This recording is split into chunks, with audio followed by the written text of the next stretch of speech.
un poco más extenso, así que yo les sugiero a todos, les decía a los que se unieron al principio, que tengan ojalá un café a mano y si tienen una pelota de pilates, siéntense sobre la pelota.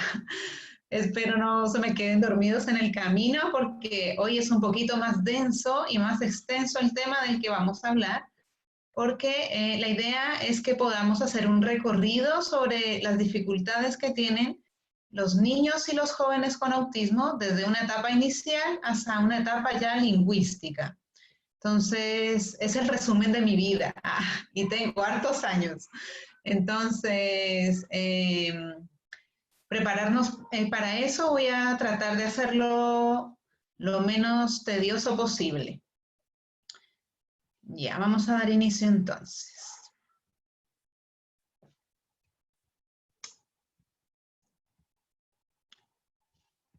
Vamos a Nico, ¿me puedes ayudar? Me dice que no estoy habilitada para compartir mi presentación.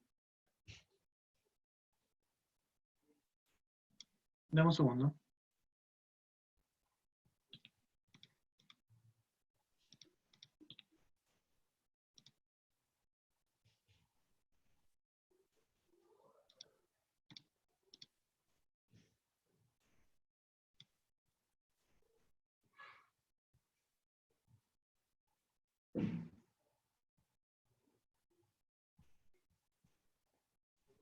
A ver, prueba ahora. No. Dice que el host deshabilitó a los participantes para compartir pantalla o presentaciones. A ver ahora. Ahí creo que lo habilité. Sí, ahí sí, gracias. Bueno, antes de entrar en materia, ayer, mientras dormía, me di cuenta, me desperté casi en una pesadilla, porque recordé que no les dije algo muy, pero muy importante de la matriz y no me va a llevar más de un minuto hacerlo y lo quiero hacer para dormir tranquila esta noche. Yo les expliqué ayer cómo aplicábamos la matriz, cuando les mostré este ejemplo, que nos preguntaban primero si el niño podía rechazar, yo ponía que sí y después me preguntaba cómo lo hacía. Esto fue lo importante que olvidé decirlo. Lo que yo voy a hacer no es marcar todo esto, sino irme a buscar la forma más frecuente en que mi hijo lo hace.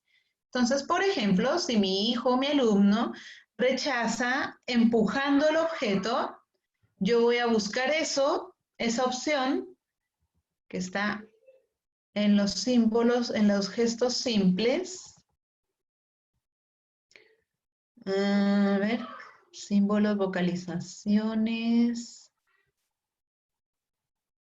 Acá, empuja el objeto o persona para alejarlo. Como eso es lo que él hace más frecuentemente, yo lo voy a marcar acá como dominado. Entendemos por dominado las cosas que el niño hace de manera espontánea, sin ayuda. Y emergente, aquellas que hace ocasionalmente o que requiere ayuda para hacerlo. Hay mamás que me dicen, la mayor parte de las veces se empuja el objeto con la mano y a veces dice no con su cabeza. Entonces yo busco esa opción, niega con la cabeza y la marco emergente.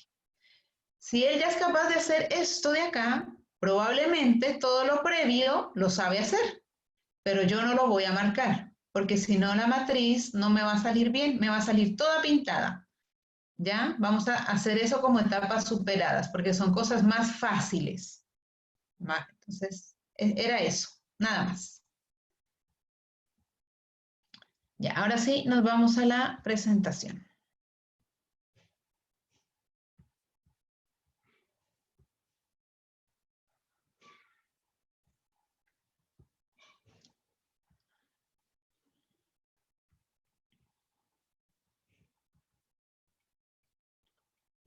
Ya.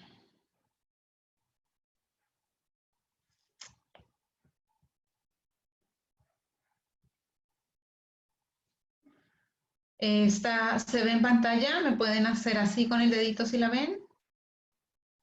Sí, ok, gracias. Sí se ve. Ya.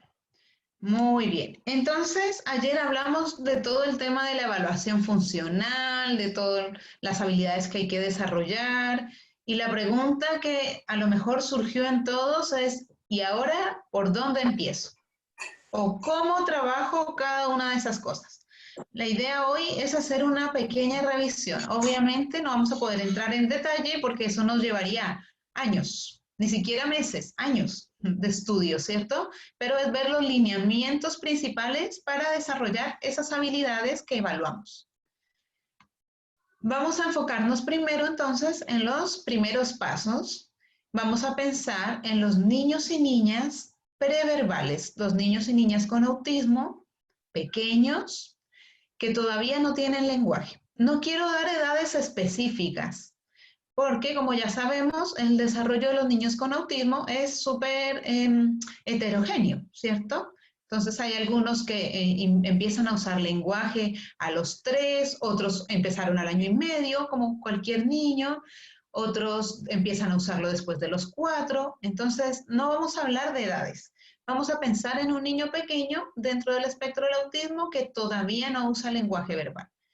Antes de poder meternos en todo lo que vimos ayer referido a las funciones comunicativas, a los propósitos y las formas comunicativas, el primer paso que tenemos es estimular las habilidades que se llaman precursoras del lenguaje y la comunicación. Es el piso o la base para que un niño pueda desarrollar lenguaje y comunicación.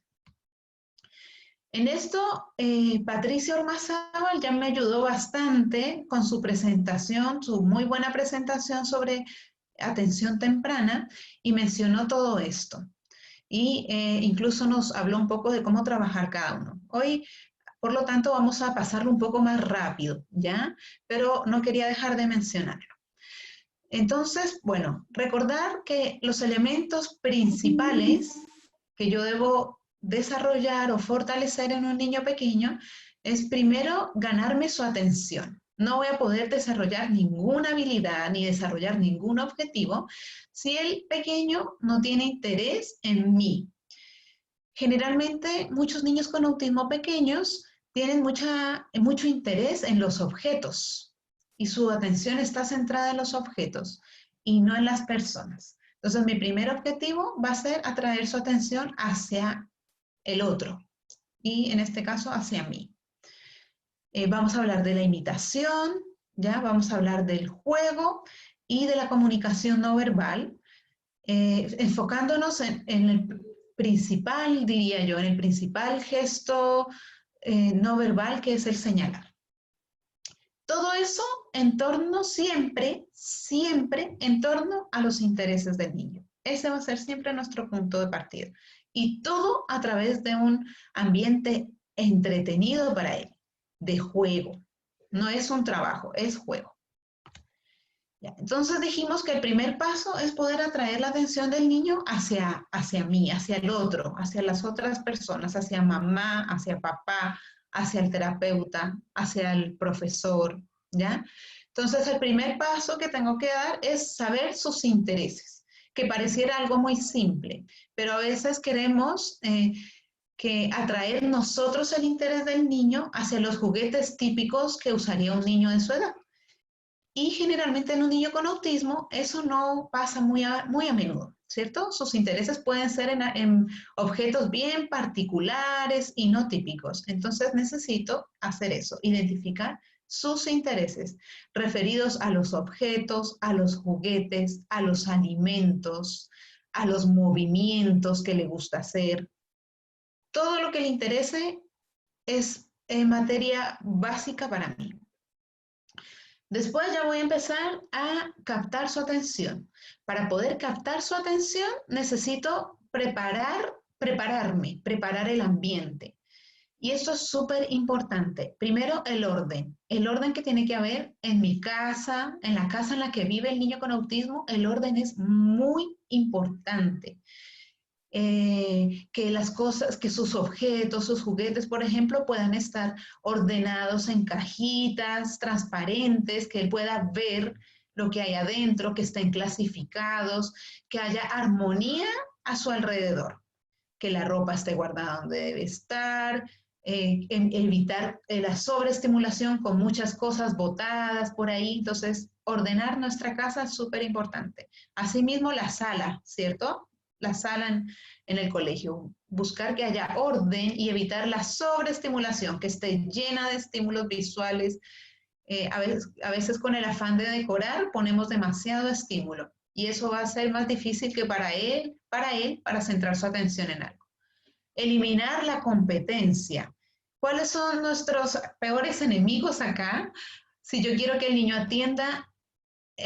atienda a mí, nuestros enemigos son la tablet, el celular, el televisor, porque son muy potentes para él, ¿cierto? A la mayoría les gustan mucho. Entonces, si tiene en su mano o a su alcance alguno de esos elementos, no va a prestar atención al adulto. Lo otro, la posición que elijo para trabajar con el niño. Tengo que buscar, ojalá, el poder estar cara a cara, a la altura de él. Eso a lo mejor puede significar que él esté en una silla pequeña y yo en el suelo, pero que haya un contacto cara a cara. Idealmente sentado, porque así puedo tener mayor control sobre él en la actividad. Si estamos de pie, es más fácil que se me vaya.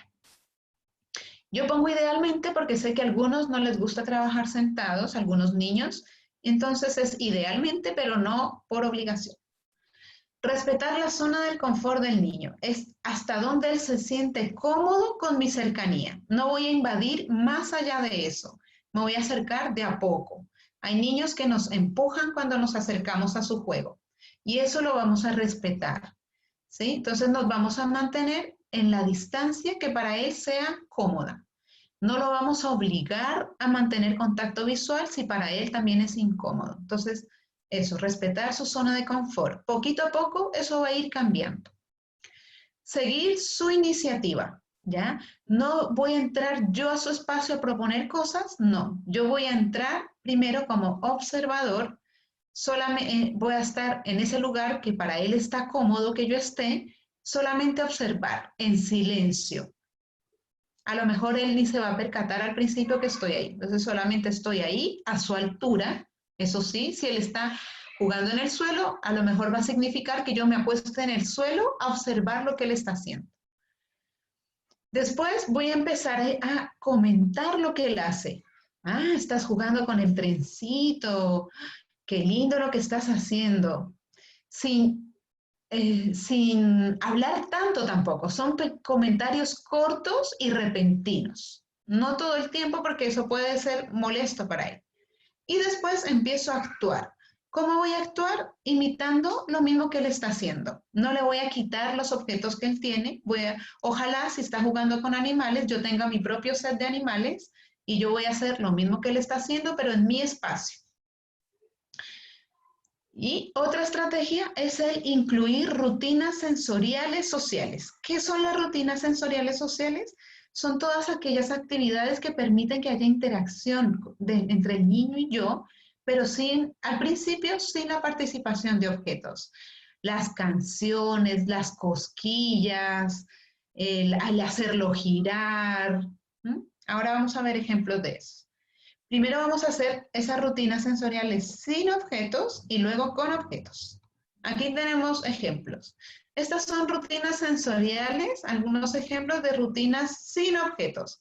Canciones como el acerrín, acerrán, el wincy, wincy araña, brilla, brilla, estrellita. Canciones que incorporan movimientos. El cucú, cucú, cantaba la rana. Bueno, yo canto horrible, pero ustedes deben hacerlo bonito. El pimpón es un muñeco, mi carita redondita, tengo dos manitos, el payaso plin plin. Canciones a las que les podemos agregar gestos, sonidos, movimientos. Ahora, no a todos los niños les gusta esto. De hecho, hay niños que cuando los papás cantan, le tapan la boca. Muchos. Entonces, con ellos, obviamente, vamos a evitar usar este tipo de rutina sensorial. Vamos a explorar otra, ¿ya? Otra rutina sensorial puede ser aquellas que involucren nuestras expresiones faciales haciendo gestos graciosos y ruidos. ¿ya? Por ejemplo, inflar las mejillas y hacerlas explotar, hacerle cosquillitas con nuestra boca en su barriga, en su guatita, en los pies, en las manos, ¿m? Hacer este tipo de cosas, ¿ya? Hacer movimientos graciosos con la lengua, silbar, tirarse las orejas y a la vez hacer un ruido, ¿ya? No lo quiero hacer porque me voy a ver muy ridícula. Lo hago sin vergüenza con los niños, pero me da vergüenza hacérselo a ustedes. Juegos de movimiento, perseguirlo para atraparlo, el típico juego de que lo ponemos en las rodillas y lo hacemos mover como si fuera un caballito, ponerlo en nuestros hombros y hacerle avión, hacerle cosquillas, tomarlo de los brazos y hacerlo girar, mecerlo en los brazos, ponerlo arriba de una frazada y arrastrarlo por la casa. Ahí tenemos que ser creativos y buscar lo que a él le gusta, lo que a él probar estas rutinas y ver sus reacciones. ¿Cuál logra generar en él una sonrisa? Esas me sirven y las voy anotando porque la idea es tener no siempre la misma, sino tener un repertorio. Esas eran las primeras que dijimos eran sin objetos. Esas son las primeras que voy a trabajar porque yo quiero llamar su atención a mí, a mi rostro, al placer de compartir conmigo. Y después vamos a hacer rutinas sensoriales con objetos. Pero acá el interés del niño tiene que seguir centrado en mí, no en el objeto. Por lo tanto, vamos a usar objetos que para que funcionen, el niño necesite de mi participación.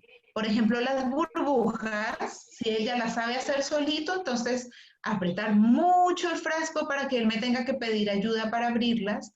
El juego del globo, de inflarlo, contar hasta 3 y dejarlo volar, eso a muchos les gusta y los hace reír. Los ringletes, molinillos, esos que se usan en septiembre, pompones o, ¿cómo se llaman? Plumeros, en general los accesorios que se usan para cotillón, silbatos, ¿ya? Cremas para el cuerpo, mantas para envolverlo o esconderse atrás de ellas. La cama elástica, pero no se trata de dejarlo solo en la cama elástica. Recordemos que la idea es que él se centre en mí. Entonces, a lo mejor es saltar juntos en la cama elástica o tomarle las manitos mientras él salta. En la cama también puede hacerse este juego. Pelotas grandes de pilates donde yo lo pueda sentar y hacer rebotar. Los columpios donde él necesita que yo lo pueda empujar para que funcione. Jugar con agua en el baño porque hay muchos a los que les encanta el agua. Ya. Entonces, ese era el primero, ¿cierto? ¿Cómo atraigo su atención hacia mí? Cuando yo tengo logrado eso y ya tengo un repertorio de 8 a 10 rutinas sensoriales que él disfruta conmigo, que yo las interrumpo y él me pide continuar con sus gestos, entonces estoy listo para el siguiente paso, no antes. Vamos paso a paso. Y ahí nos vamos a trabajar la imitación. La imitación, como lo decía Patricia, y como lo mencioné, lo he mencionado yo también en otras ocasiones, es indispensable para los niños, porque es el principal método de aprendizaje, no solo del lenguaje, sino de todas las habilidades que necesita como humano para ser autónomo. Y la imitación se da en los siguientes pasos. Lo primero es la imitación de acciones sobre objetos. Después se da la imitación de movimientos corporales sin objetos, movimientos de mi cuerpo, manos, piernas. Después se da la imitación orofacial de gestos o de movimientos con mis labios, con mis mejillas, con mis ojos. Y por último, la imitación de sonidos y de palabras. Cada una tiene un procedimiento. No vamos a revisar cada una en detalle, pero vamos a ver esta que es la principal, que es la primera que tengo que desarrollar, y es la imitación con objetos, ¿ya? ¿Cómo desarrollo la imitación con objetos? Vamos a partir de lo que ya hicimos en el indicador anterior, cuando dijimos que nosotros íbamos a empezar a imitar sus acciones. Ese es el punto de partida. Entonces, vamos a imitar las acciones que él esté haciendo durante el juego. Y para eso conviene tener pares de juguetes iguales. Por ejemplo, si él tiene un trencito, tener otro trencito igual, ¿ya? Si él está jugando con autitos, yo también tener mi grupo de autitos, pares de juguetes. Y yo empiezo a imitar lo que él está haciendo.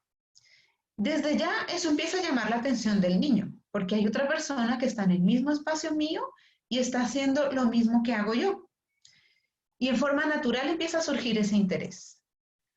Después hago una imitación de las acciones del niño, pero tomando turnos. Aquí ya no necesito pares de objetos, necesito uno solo. Supongamos que el niño está jugando a hacer galopar un caballito.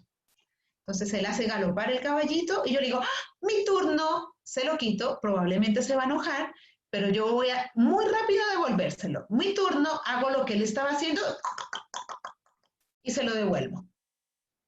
Ahora, si él está jugando con un autito, haciendo girar sus ruedas, yo le voy a decir, mi turno, tomo el autito, hago girar las ruedas y se lo devuelvo. ¿Ya? Entonces ahí estamos trabajando la toma de turnos y además la imitación. Después, entonces yo voy a empezar a promover que él imite una acción mía. Y para eso no voy a crear una acción. Voy a tomar como ejemplo una acción que yo ya lo he visto hacer a él en el juego, en otras ocasiones, ¿ya? O recientemente. Por ejemplo, vuelvo al ejemplo de los animales. Supongamos que él los pone en línea. Entonces, y en ese momento él no lo está haciendo. Yo voy a iniciar una acción que él hace, pero que en ese momento no está haciendo. Entonces, ¿qué voy a empezar a hacer yo? Voy a empezar a ponerlos en línea y le voy a entregar uno a él para que él imite. ¿Ya? Si él no lo hace espontáneamente, yo lo voy a tomar de la mano y a guiarlo para que él lo haga. Y lo voy a reforzar. Sí, eso es, muy bien. Después lo hago yo y le doy uno para que él continúe la acción. ¿Ya? Y eso se va repitiendo. Para poder avanzar al siguiente paso, cada uno de los anteriores tiene que estar logrado, que ya en muchas ocasiones él lo haya hecho solito, espontáneamente. Luego, entonces, ahora sí, vamos a buscar que él imite una acción nueva, algo que él nunca lo hemos visto hacer con el objeto. Por ejemplo, voy a tomar el animalito y voy a simular que el animalito está comiendo. Si él no lo hace, yo lo guío físicamente. Entonces, entrego esa ayuda solo si es necesario. La imitación con de movimientos corporales y de sonidos, para eso nos vamos a basar en las rutinas sensoriales que yo le enseñé. Entonces, como dijimos que para pasar a la imitación ya tenemos de 8 a 10 rutinas sensoriales que él disfruta y con las que está familiarizado, ¿cierto? Aquí las vamos a usar. Entonces, por ejemplo, con el tema de las canciones, como las canciones incluyen movimientos, yo voy a hacer pausas en la canción, en mi movimiento, buscando que él lo continúe.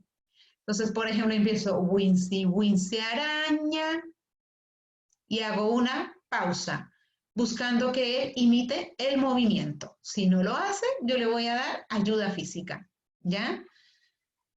Y lo mismo pasa con los sonidos, ¿cierto? Entonces, a lo mejor la palabra es muy difícil, ¿ya? Pero hay sonidos que, hay canciones que tienen sonidos, no necesariamente palabras, como por ejemplo, el payaso, ¡plin! Y hago una pausa buscando que él diga, ¡plin! Ya, eso en cuanto a la imitación. El juego. Bueno, el juego también es un elemento súper importante porque también en la etapa temprana es la principal estrategia de aprendizaje que tienen los niños, y es jugar, ¿cierto? Es su ocupación. Entonces, hay 3 etapas principales de juego, ¿ya? La primera habla sobre el juego sensorio-motor, que es de exploración de los objetos, ¿ya? Todavía no hay un uso funcional de ellos. Si el niño todavía no usa ningún tipo de juguete o no hace juegos, solamente tiene movimientos estereotipados con los juguetes, entonces yo voy a tener que trabajar para desarrollar esta primera etapa de juego. Y para eso voy a llevar a cabo el mismo proceso que hablamos cuando vimos la imitación de acciones con objetos. Vamos a seguir esos mismos pasos. Posterior a eso vamos a desarrollar lo que es el juego funcional y es usar los juguetes con el uso que realmente les damos cotidianamente. Por ejemplo, acá tengo que preparar un set de juguetes que me permita hacer eso. Tacitas, peineta, lentes, ¿ya? Objetos que se usan en la vida cotidiana, pero que los vamos a incluir en un juego. Y ojalá tengamos, igual que en la estrategia anterior, un par igual de ese juguete, de esos juguetes, ¿ya? Porque como él ya sabe imitar, se supone que ya logramos eso y por eso estamos trabajando ahora el juego. Entonces, vamos a empezar a proponer nosotros las acciones para que él las pueda imitar. Y por último viene el juego simbólico. Para eso vamos a necesitar muñecos de tamaño grande, muñecas de tamaño grande, ¿ya? Para empezar a imitar las acciones que hacen los humanos con el muñeco. Alimentarlos, peinarlos, hacer que el muñeco come, ¿ya? Esa es como la primera parte del juego simbólico y la otra es la sustitución de objetos, que los objetos hagan funciones que no les corresponden, ¿ya? Por ejemplo, un lápiz se convierte en un avión, ¿cierto? Ese tipo de juego. Y para todo eso vamos a usar como estrategia la imitación, por eso es importante que aquí ya esté más fortalecido. Comunicación no verbal, ya. Entonces hablamos de el captar la atención, hablamos de la imitación y ahora vamos a hablar de lo que es la comunicación no verbal. Y vamos a hablar de los principales gestos no verbales que necesitamos que el niño conozca. El primero es combinar la mirada con el gesto. ¿Qué significa eso? Enseñarle que cuando él me va a pedir algo, por ejemplo, cuando me instrumentaliza, que es lo más frecuente que hacen, no conformarme con eso. Ahora, además de instrumentalizar, me tiene que mirar. Entonces, ¿qué hago yo? Me instrumentaliza, me lleva hasta el lugar donde está lo que él quiere, yo lo tengo en mi mano, pero no se lo entrego y me quedo a la expectativa. Y casi siempre en forma natural lo que el niño hace es levantar la cara y mirarme. Una vez que me mira, yo le digo, muy bien, y se lo entrego. Si él no lo hace espontáneamente, yo me voy a bajar a su nivel y yo voy a buscar su mirada, sin tomarlo de la cara y sin decirle, mírame, no, porque eso puede ser molesto para el niño. Solamente voy a buscar poner mi cara frente a la de él, que haya una pequeña mirada y recién ahí le entrego el objeto. Responder al dame. Aquí es fácil, en cierta forma, porque la mayoría de niños con autismo que son no verbales, sí saben pedir ayuda. ¿Y cómo nos piden ayuda? Nos traen el objeto con el que requieren la ayuda. Yo les diría que el 90% de los niños que yo evalúo, los papás me dicen eso, sí, sí pide ayuda. No habla, pero cuando necesita ayuda, me trae un objeto o me lleva de la mano para que yo lo ayude. Entonces, ¿qué pasa? Cuando él me trae el objeto, antes de yo recibirlo, voy a extender mi mano y le voy a decir, dame. Entonces, al principio, ese dame va a ir ligado a una iniciativa que él tomó, porque él vino a buscarme para pedir ayuda. Yo, dame. Entonces, se va a ir familiarizando con esa palabra. Entonces, ya después, en una situación que no es donde él me vino a pedir ayuda, yo lo voy a ejercitar. Dame. Yo pongo la mano y espero que él me entregue el objeto. Si no lo hace, le voy a dar ayuda física. El otro gesto muy importante es el señalar. Ayer cuando hablamos de los niveles comunicativos, hablamos de que había niños que estaban en una etapa donde usaban gestos no convencionales y nuestra idea era llevarlos hacia el uso de gestos convencionales. Y este es un gesto convencional muy importante, señalar. ¿Y cómo lo vamos a trabajar? Tiene estos pasos. Primero, vamos a enseñarle a tocar el objeto que él quiere.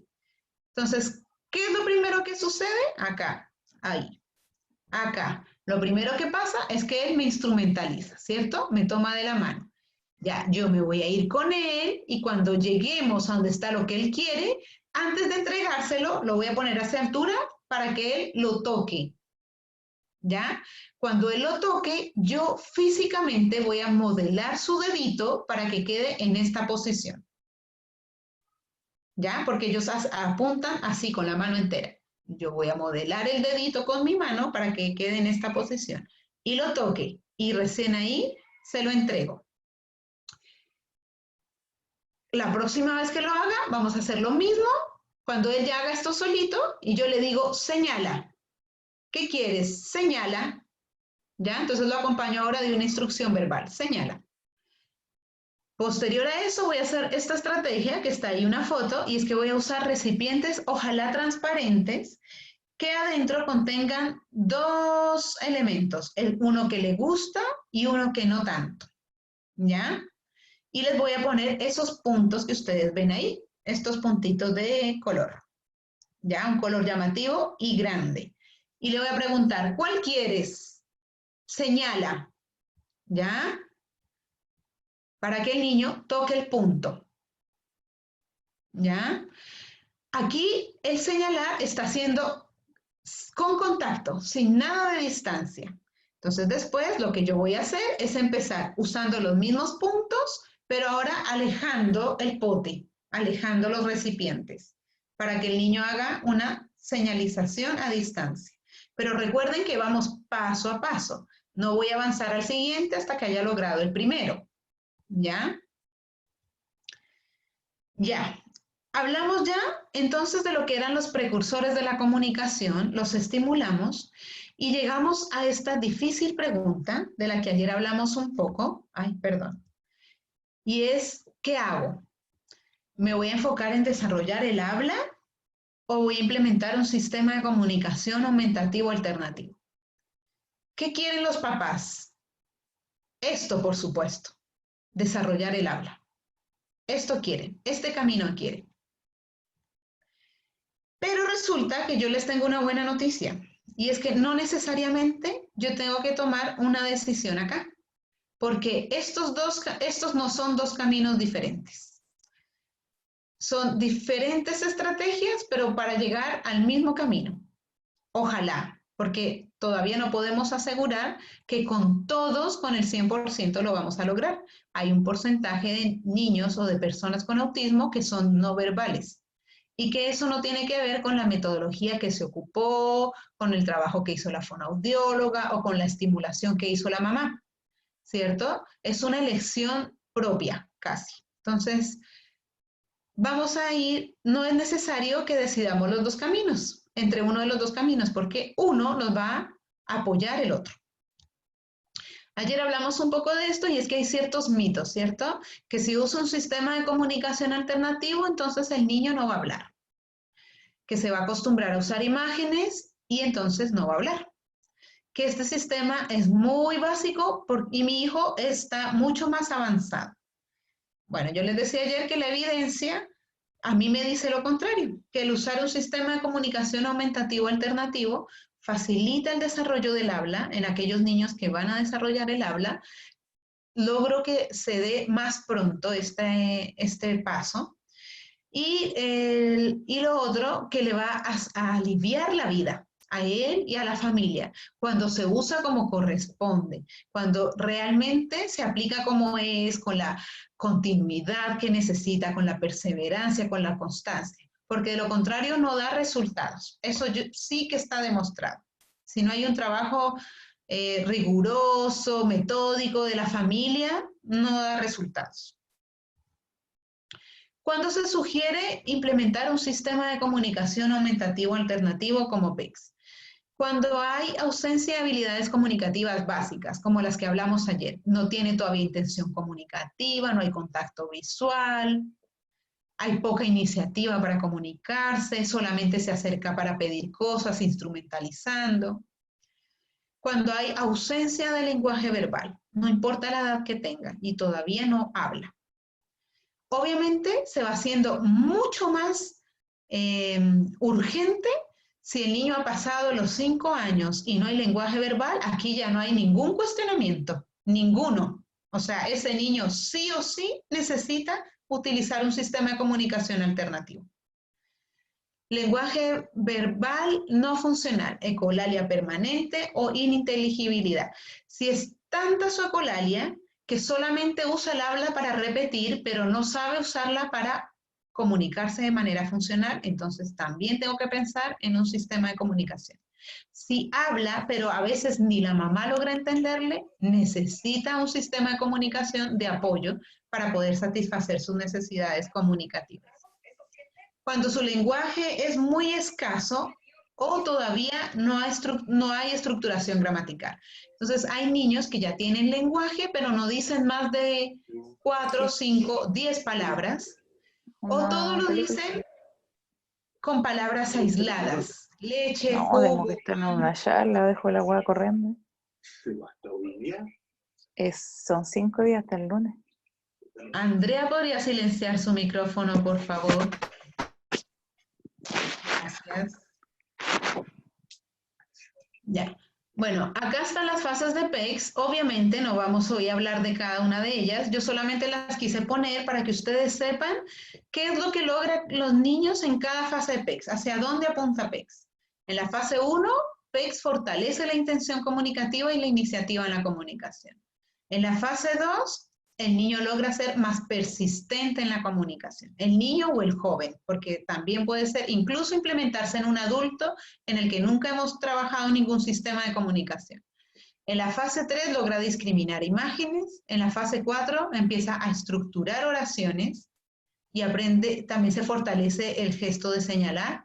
En la fase 5 aprende a responder preguntas y en la fase 6 aprende a hacer comentarios. Entonces, si se dan cuenta, es mucho más que un sistema de comunicación. Es una metodología para desarrollar habilidades comunicativas y cada fase tiene un objetivo. No es solamente entregar imágenes. No es eso. Tiene un trasfondo mucho más amplio que eso.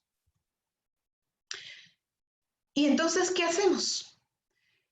Resulta que sería muy largo el proceso si yo me siento a trabajar todos los precursores de los que les hablé, de la atención conjunta, del juego, de la imitación, del uso de gestos, y espero recién a terminar eso para empezar a usar un sistema de comunicación.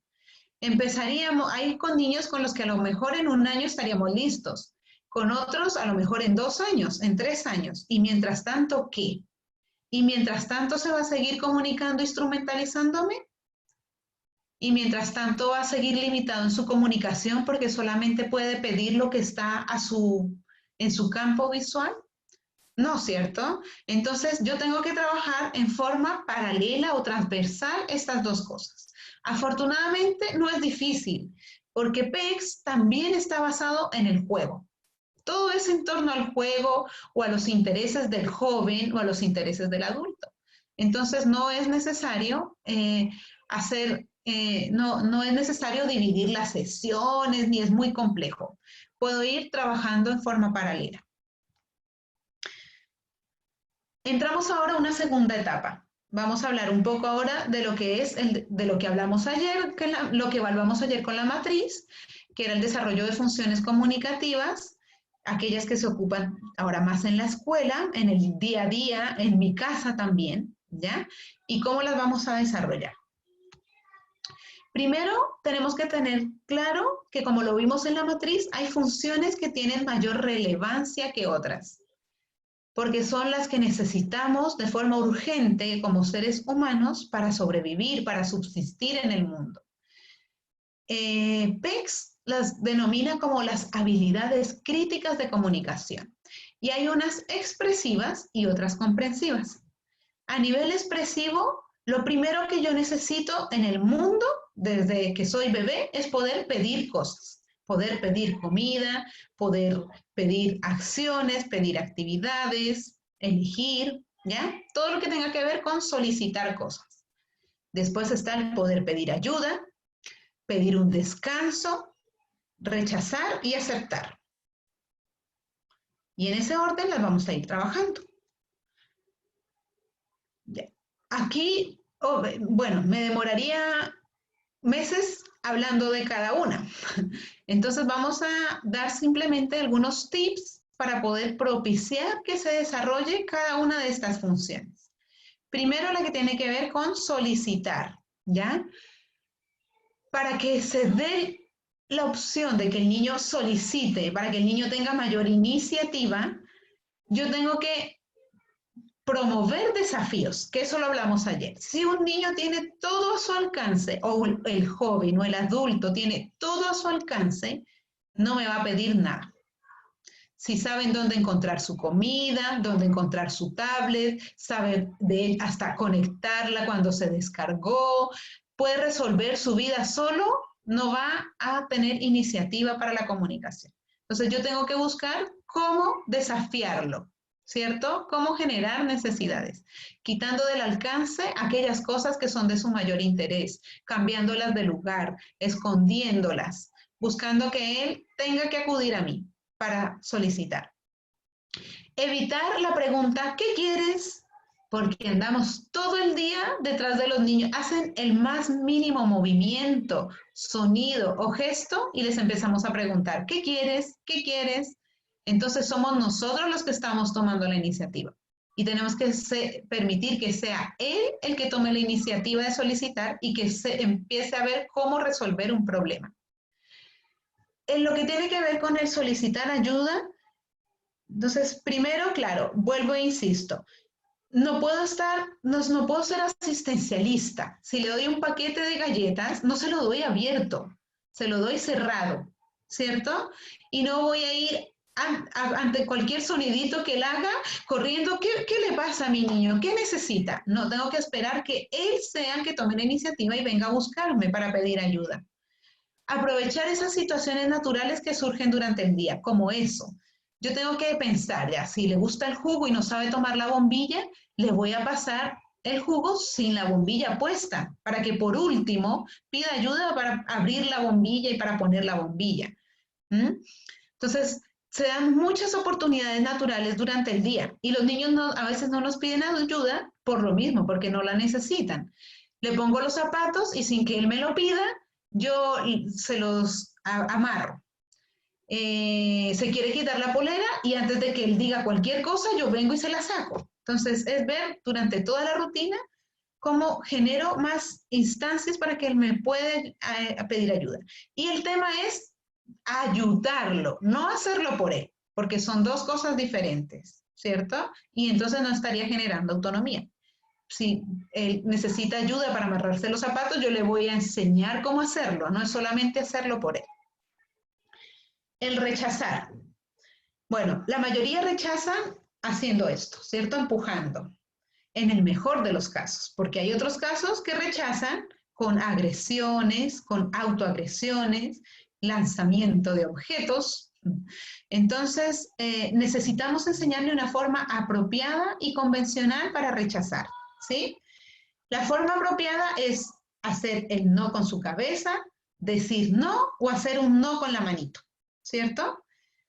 Para empezar a enseñárselo, primero yo voy a exagerar esos gestos. Por ejemplo, cuando le ofrezco algún alimento que no es de su agrado, ¿quieres este? No, ¿cierto? No, porque no te gusta, no. Entonces voy a ser muy enfático en ese no. Como yo he trabajado en limitar, ojalá eso empiece a surgir en forma natural con el niño. Entonces, como yo le doy opciones de elegir y te gustaría este, y busco esa opción de él, no, no, no. Si no se da por imitación, voy a usar una estrategia que se llama ayuda de dos personas. Una persona se va a hacer atrás de él, la otra persona que está delante de él le ofrece algo, ¿ya?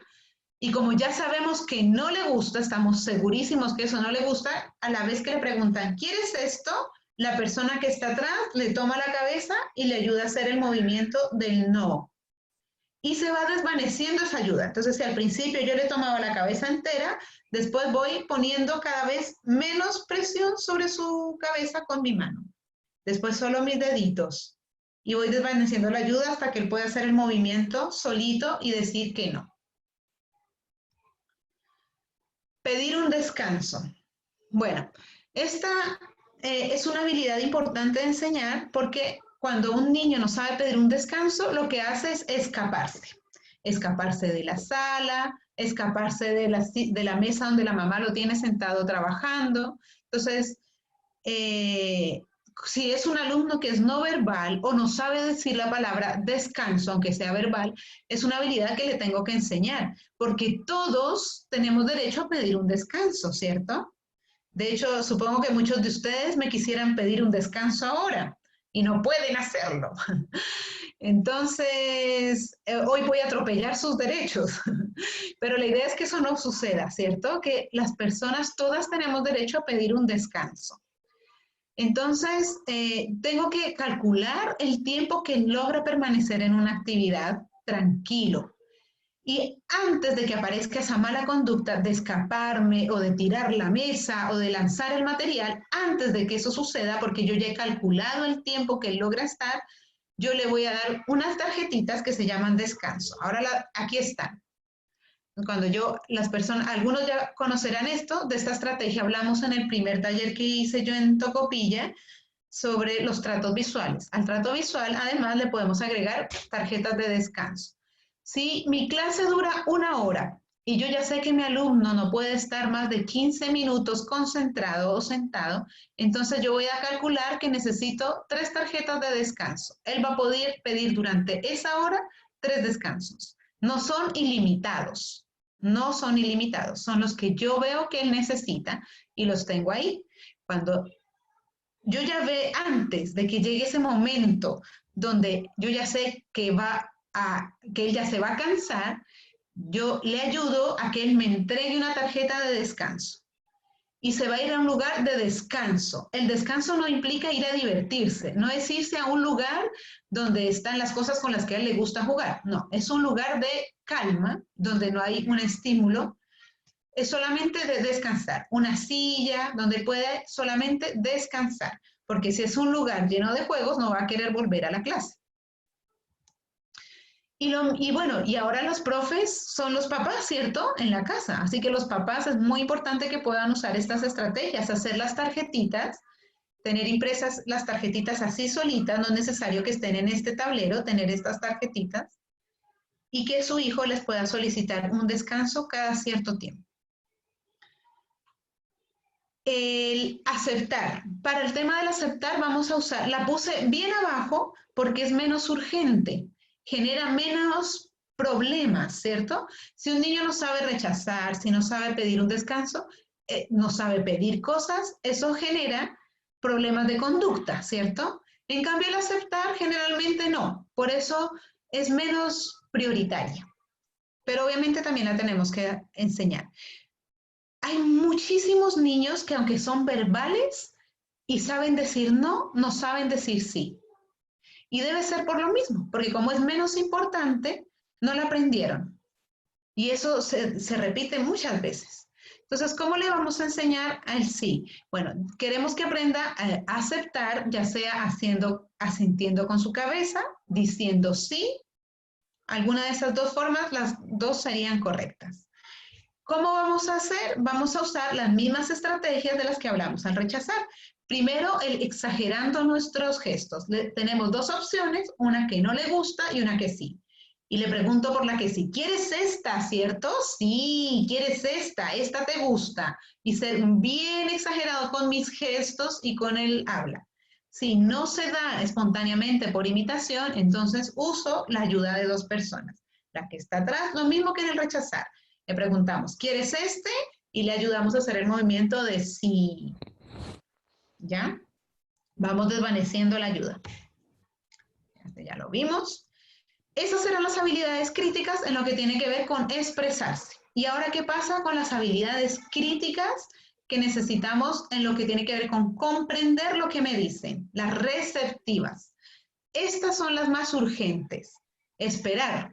Ojalá pudieran levantar la mano para que me dijeran, vería muchas manos levantadas. ¿Cuántos tienen problemas para esperar?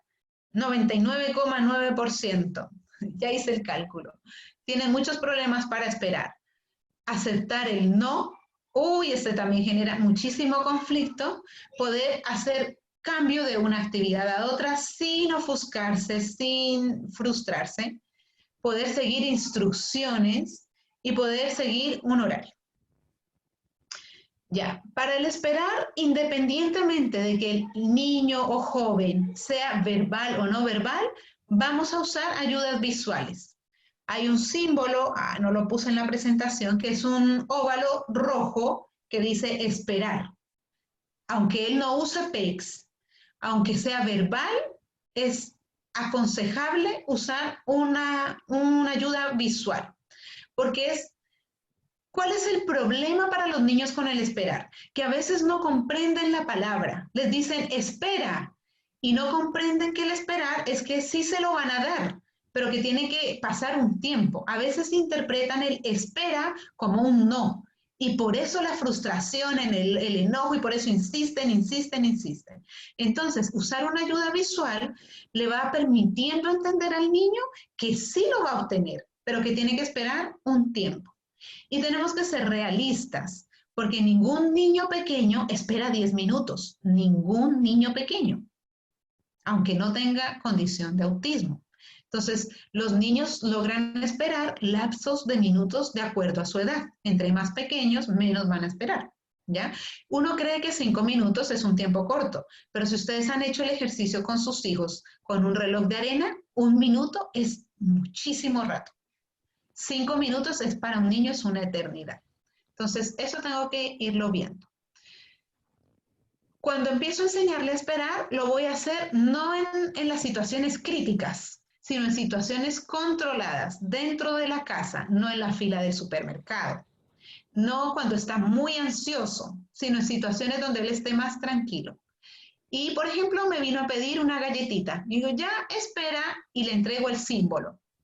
Y yo al principio le voy a hacer esperar solamente 2 segundos. Le digo, espera, cuento 1, 2, muy buena espera. Le entrego lo que me pidió y le retiro el símbolo. Y voy a aumentar de segundo en segundo. Entonces, ¿eso qué va permitiendo? Que el niño entienda que mientras él tiene ese símbolo en su mano, es el tiempo que debe esperar. Pero que cuando eso se termine, le van a dar lo que él estaba pidiendo. ¿Ya? El tema de aceptar el no. Bueno, eso es difícil no solamente para los niños con autismo, es difícil para todos los niños, sobre todo hasta los 5 años o más. Mi hijo tiene 5, todavía no acepta mucho el no. ¿Qué hago yo? ¿Cierto? Dar otras opciones si es que no le puedo dar lo que él me está pidiendo. Me está pidiendo un helado. No te puedo dar helado, pero mira, podríamos comer esta mandarina o podríamos comer este frugelé. Entonces doy una opción que sí tenga, que sí sea factible en ese momento, pero dar unas 2 opciones. Por eso dice limitadas, ¿ya? Y crear situaciones, y también lo tengo que trabajar en situaciones controladas dentro de la casa. No empezar a ejercitarlo cuando estamos en la tienda, cuando me está pidiendo otro autito Hot Wheels. Hacer la transición entre actividades. ¿Cómo trabajar el que él acepte ir de una actividad a otra? La principal estrategia acá es el uso de los calendarios de anticipación, que lo vimos en el primer taller en Tocopilla, ¿cierto? Vimos cómo se ocupaban los diferentes tipos de calendarios que habían. Esa es la principal estrategia porque el niño ya tiene visualmente todo, que esta actividad va a tener un inicio y va a tener un fin. Ya supo desde la mañana que esta actividad iba a terminar y iba a venir esta otra. Entonces, eso le va a ayudar mucho más a aceptar, ¿ya?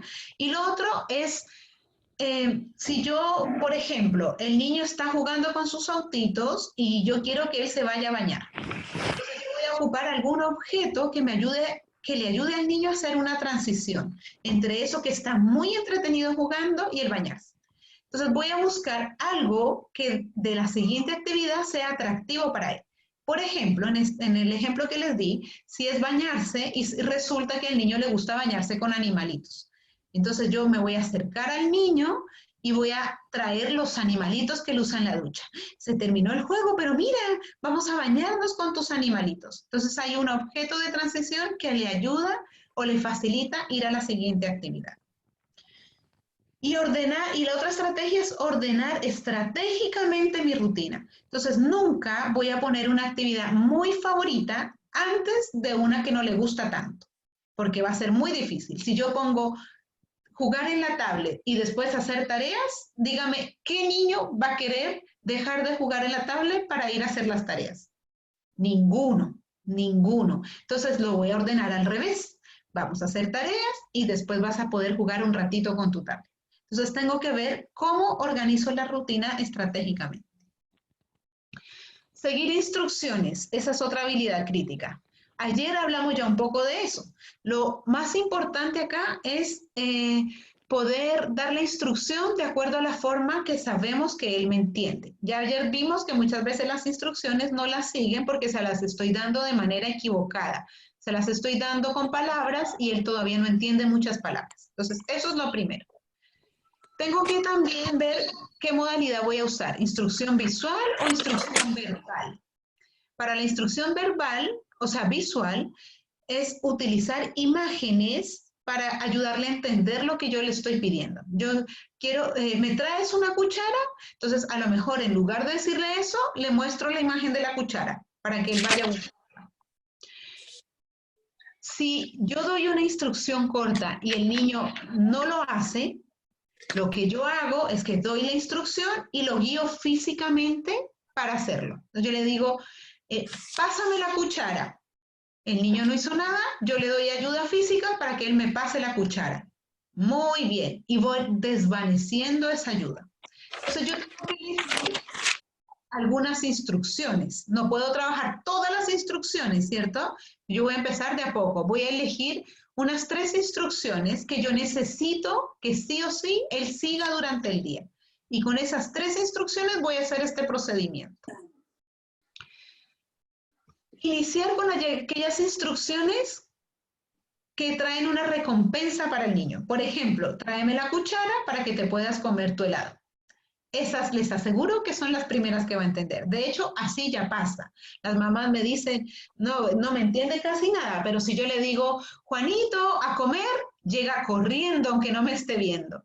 Claro, porque es una instrucción que para él trae una gratificación. Entonces, con esas vamos a empezar. Aceptar, este ya lo habíamos hablado, aceptar el no.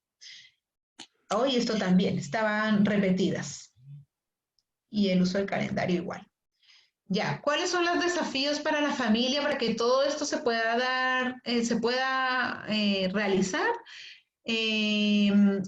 Practicarlo a lo largo del día, ¿cierto? No es trabajar de 3 a 4 ni de 4 a 5, sino trabajarlo durante el día. Y darnos cuenta que durante todo el día hay oportunidades para que los niños usen estas habilidades o los jóvenes. A la hora del desayuno, yo puedo olvidar traer la cuchara para que él la tenga que traer, me la tenga que pedir, perdón. Las mamás a veces somos asistencialistas, entonces le servimos el desayuno y el pancito ya tiene mantequilla, porque yo sé que le gusta con mantequilla, ya tiene el quesito, está todo listo. Entonces ya sabemos que no podemos ser asistencialistas, primero porque queremos que se comunique más y segundo porque queremos promover la autonomía.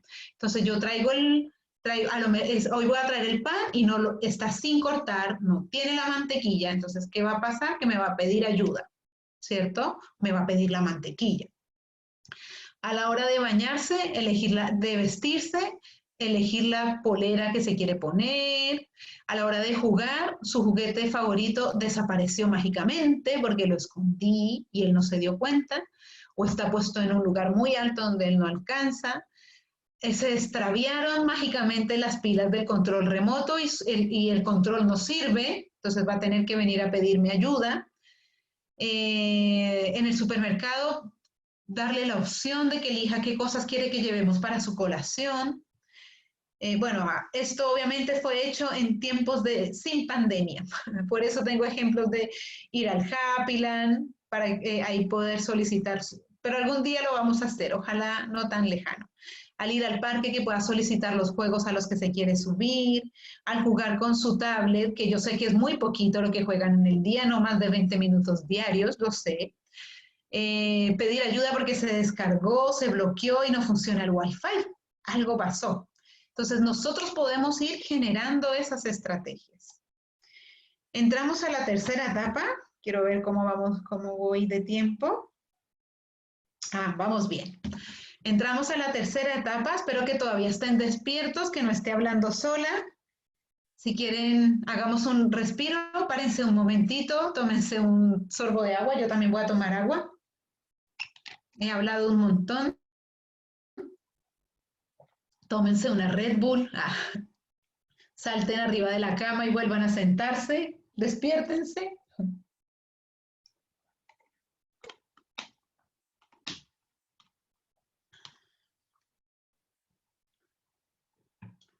Ya, bueno, entramos a la tercera etapa y es cómo generalizamos todo esto a la vida real.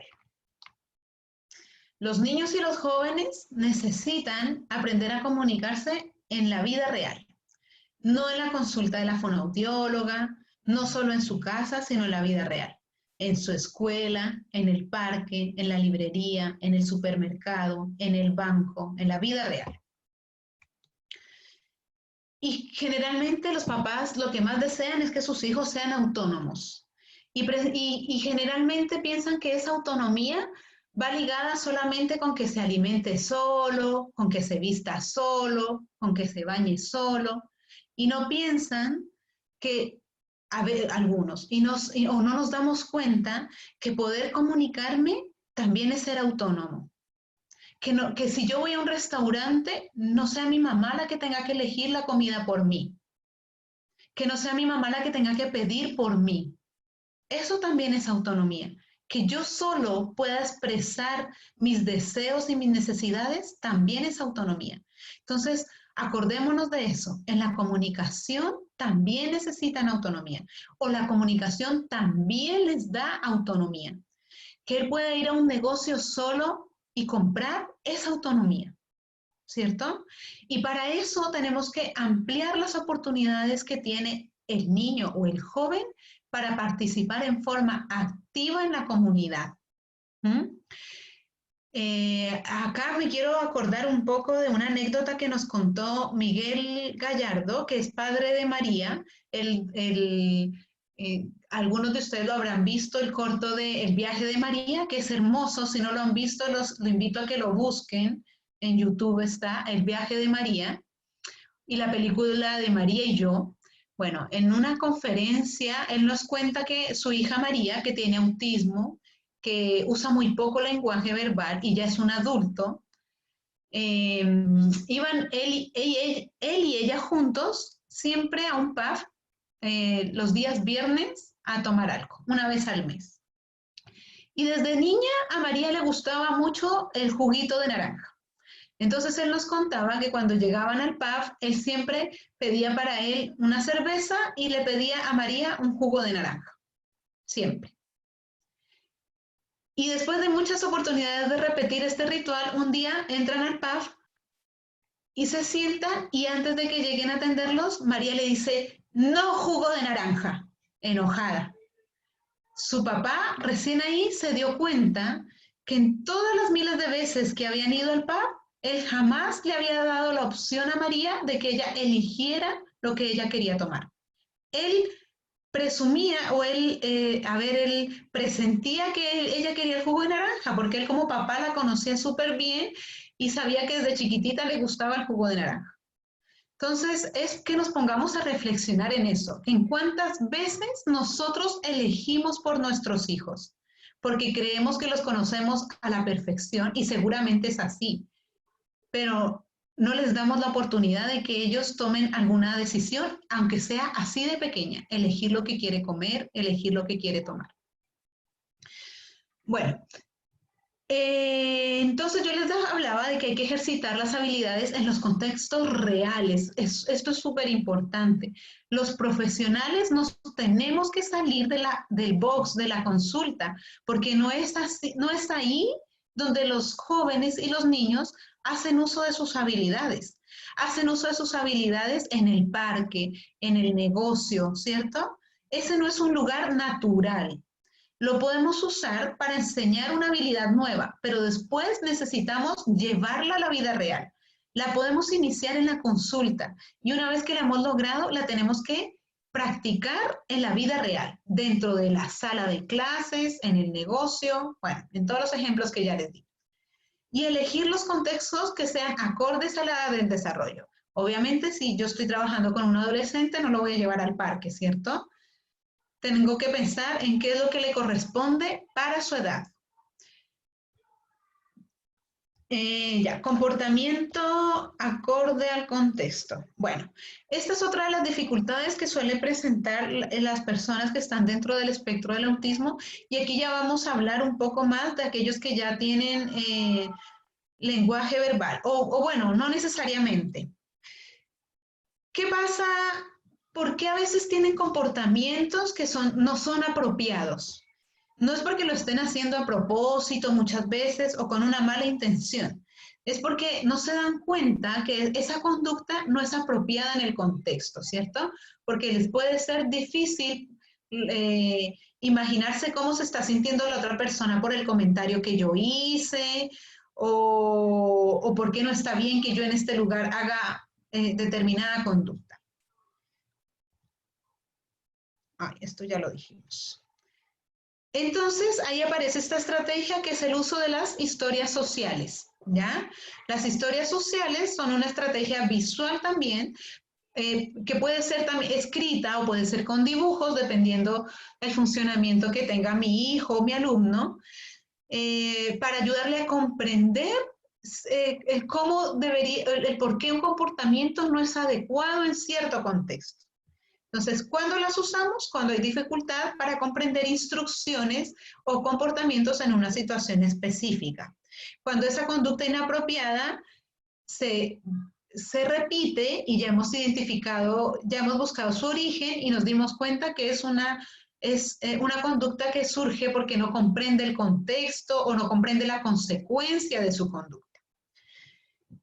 ¿Qué procedimiento tiene la historia social? Le vamos a informar sobre la situación, le vamos a informar qué es lo que esperamos que él haga cuando se presente esa situación, y le vamos a indicar cuál es la consecuencia que puede haber para él si él sigue haciendo esta conducta, ¿sí? Bueno, ahí suena todo muy complejo, pero cuando veamos un ejemplo vamos a ver que es mucho más sencillo. ¿Qué es importante cuando hacemos las historias sociales? Y no solo las historias sociales, en general, cuando queremos enseñarle conductas o una norma a nuestro hijo, a alumno, es muy importante evitar el uso de estas palabras, siempre y nunca, porque rara vez son absolutas y ellos lo pueden tomar como absoluto. Es decir, si yo le digo, nunca se escupe, nunca, eso está mal, no se escupe. Y resulta que a la semana siguiente lo llevo a la consulta del odontólogo y el odontólogo le dice, escupe, después de que le hizo un lavado. ¿Qué va a creer él? No, porque nunca se escupe, eso no se debe hacer, ¿cierto?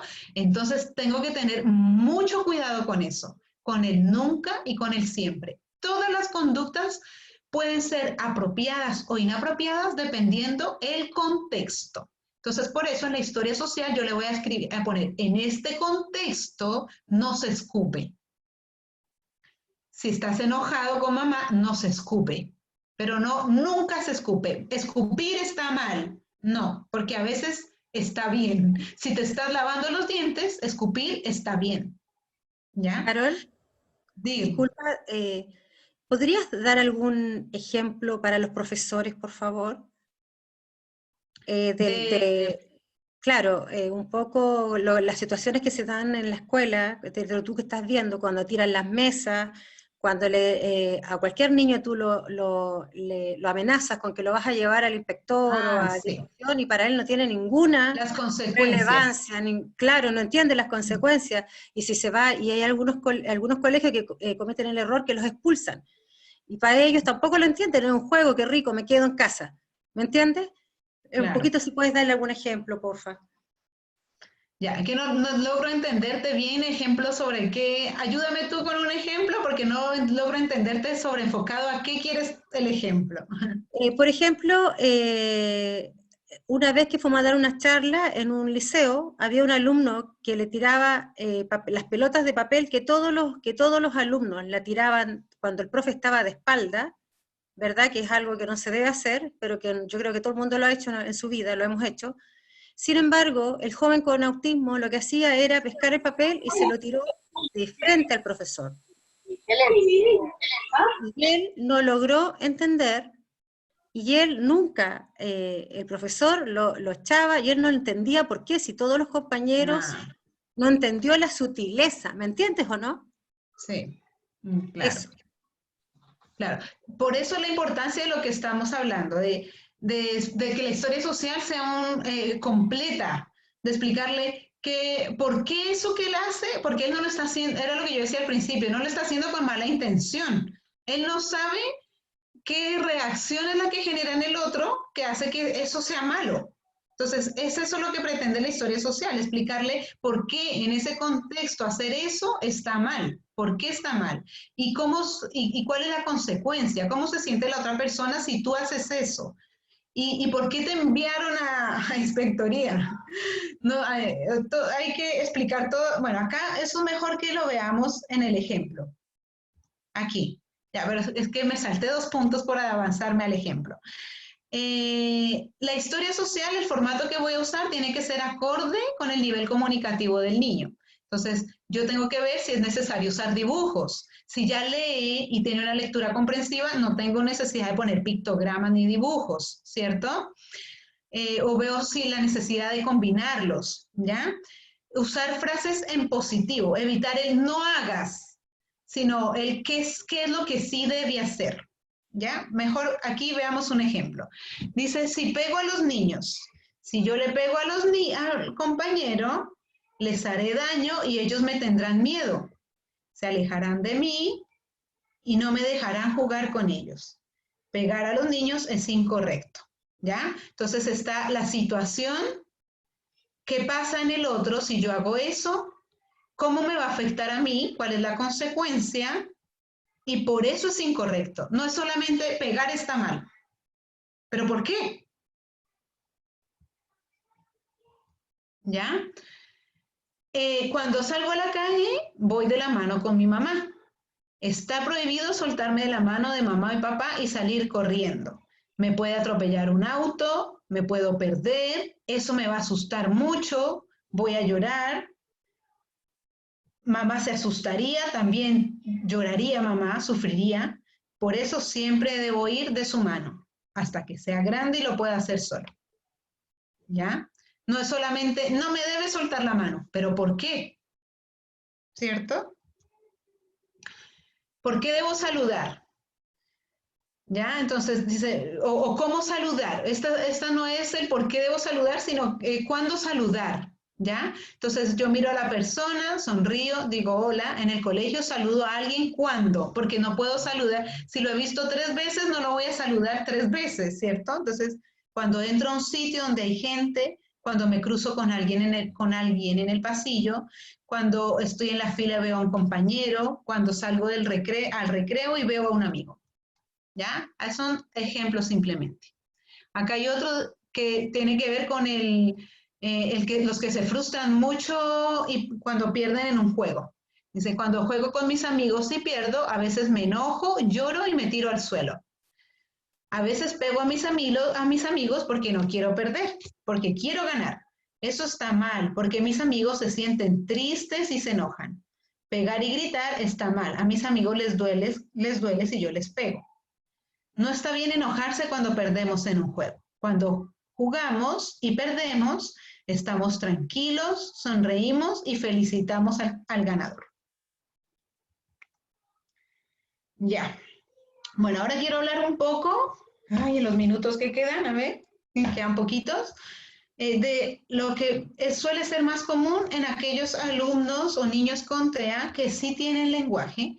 ¿Cuáles son los desafíos que más comúnmente suelen presentar? Bueno, uno es la ecolalia, que es el repetir, ¿cierto? Repetir lo que me dijeron de manera inmediata. Hola, ¿cómo estás? Y él me responde, hola, ¿cómo estás? La inversión pronominal, que es referirse a sí mismo en tercera persona, es en vez de decir, Daniel, en vez de decir tengo hambre, es decir, Daniel tiene hambre. Daniel quiere galleta. Eso es la inversión pronominal. O cuando uno les pregunta, ¿de quién es este autito? De Daniel, en lugar de decir, es mío. Déficit de la comprensión de los encabezadores de las preguntas, el qué, el quién, el dónde, y dificultad para comprender vocabulario e instrucciones.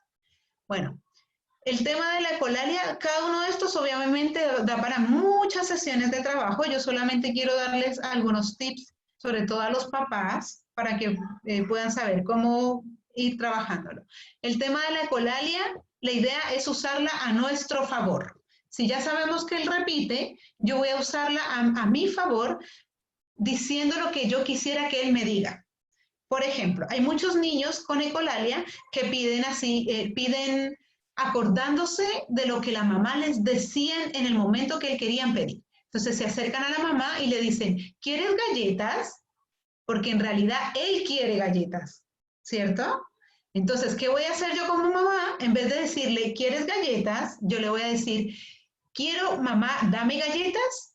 Mamá, quiero galletas. ¿Ya? Entonces, el niño va a memorizar esa forma y no la otra, ¿ya? Entonces voy a cambiar las cosas para usar esa ecolalia a mi favor. En el tema de la inversión pronominal, bueno, aquí hay un ejercicio y es trabajar en el espejo, trabajar con fotografías propias del niño. Y cuando yo se las muestro, a veces esa inversión pronominal es producto también de la ecolalia y de lo que yo le he enseñado. Entonces yo le muestro una foto de él y yo le digo, mira, es Daniel, es Daniel. Entonces, ¿qué aprendió el niño? Cuando yo le muestro la foto y le digo, ¿quién es? Él dice, es Daniel, ¿cierto? Entonces lo que yo voy a hacer es que cuando le muestro la foto le digo, mira, llevo mi mano a su pecho y digo, soy yo, soy yo. Para que él repita, soy yo. ¿De quién es esto? Yo no iba a decir, esto es de Daniel, no, esto es mío, ¿ya? Entonces la idea es poder enseñarle a hacerlo así. Preguntarle acerca de sus pertenencias. Entonces puedo traer muchos objetos que son de él. ¿Y de quién es esto? Es mío, darle el modelo. No que diga, es de Gabriel, es de Daniel, es de Juanito. Es mío, ¿ya? El tema de la comprensión de vocabulario. Bueno, esa es una recomendación más que nada para los profes y es ver cómo simplifican el vocabulario que ocupan, sobre todo a la hora de evaluar. Porque hay muchos sinónimos y puede que el niño con autismo no es que no sepa lo que le están preguntando, sino que no comprendió la instrucción que le dieron. Acá tengo un ejemplo, porque hay muchos sinónimos. Por ejemplo, indica, observa, identifica, establece, busca, encuentra, describe. Puede que él solo conozca una de esas palabras, que sea identifica. Y si el profesor utilizó otra de ellas, que era un sinónimo, él no supo lo que le estaban pidiendo. Entonces, tengo que primero tener un conocimiento del vocabulario que él maneja. Y lo otro, tratar de simplificar, sobre todo al momento de evaluar. Obviamente queremos que le aumente su vocabulario, pero al momento de evaluar un contenido, poder simplificar la forma en la que damos la instrucción. Sin, no usar todas las veces una palabra diferente, ¿ya? Acá hay otro ejemplo, dice, representa, plasma, simboliza, crea. Usemos una palabra simple, dibuja, ¿cierto? Ya. El otro tema, la otra dificultad grande es eso, el poder comprender cuando uno le hace una pregunta, ¿qué hiciste hoy? El perro, me responden los niños. No, ¿qué hiciste hoy? Con la mamá. Ya, pero ¿qué hiciste hoy? Tienen mucha dificultad para poder diferenciar qué significa el qué, el quién y el dónde. Y una estrategia que me ha funcionado mucho a mí es usar esto y es asociar cada pregunta a una imagen y practicarlas. Entonces yo elijo primero una, el quién. Me enfoco en que aprenda el quién y la asocio a esta imagen. ¿Quién? Porque la imagen de por sí me dice que es algo referido a una persona. ¿Quién? Entonces, Uso fotografías de eventos familiares, ¿ya? Entonces, por ejemplo, esta es una foto del niño en el parque y yo le digo, ¿quién está en el parque? ¿Quién? Y yo le doy el modelo primero. ¿Quién está en el parque? Pepito está en el parque. Después otra foto donde aparece la mamá cocinando. Les pido a los papás fotografías de situaciones cotidianas. La mamá cocinando, el papá lavándose los dientes, ¿ya? ¿Quién se está lavando los dientes? ¿Quién está cocinando? ¿Ya? Y una vez que yo logro las respuestas con el quién, empiezo a trabajar el qué, ¿ya? ¿Qué está haciendo Pepito? ¿Ya? Y el mismo procedimiento y después con el dónde. Entonces voy asociando cada enunciado a una imagen. Ya, esto ya es para terminar, para cerrar como conclusiones, recordar que la familia es la protagonista en todo proceso, en procesos educativos, en procesos terapéuticos, porque son los que son expertos en el niño o en el joven. Entonces, tomar muy en cuenta todo el conocimiento que tienen acerca de lo que a él le gusta, de lo que no le gusta, de lo que sabe hacer, ¿ya? Y ser un participante muy activo en todo el proceso. Bueno, lo decíamos el otro día, los papás sentados en la sala de espera de una consulta, difícil que eso funcione, ¿cierto? Lo ideal es que el papá esté como protagonista, activo. El rol del profesional es entregarle estrategias al papá. Ese es el rol del profesional, no hacer que la familia dependa del profesional, que el papá pueda desarrollar los objetivos en casa. Los objetivos, el profesional orienta, pero es la familia la que decide de acuerdo a sus necesidades cuáles son las prioridades de intervención. Puede que yo le quiera enseñar los números, pero la familia necesita que yo le enseñe a esperar. Y eso es lo importante, porque son las necesidades que ese niño, ese joven, esa familia tienen y eso es lo que debe primar. La metodología también, el profesional puede sugerir una metodología, orientarlo de acuerdo a su experiencia, pero la familia, el niño o el joven son quienes deciden. El fonoaudiólogo no es ningún mago, no conozco ninguno todavía. Entonces, no conozco ningún colega que pueda convertir niños en comunicadores expertos metidos en una sala, en la hermética, en la que el papá no tiene ningún conocimiento ni participación. Entonces, el llamado es a los profesionales a que incluyan a la familia y a los papás a que se quieran meter. A los papás que se sientan en el derecho de preguntar y de participar. Lo que hablábamos ayer, dar prioridad antes que las escalas de desarrollo a las necesidades actuales del niño y de la familia.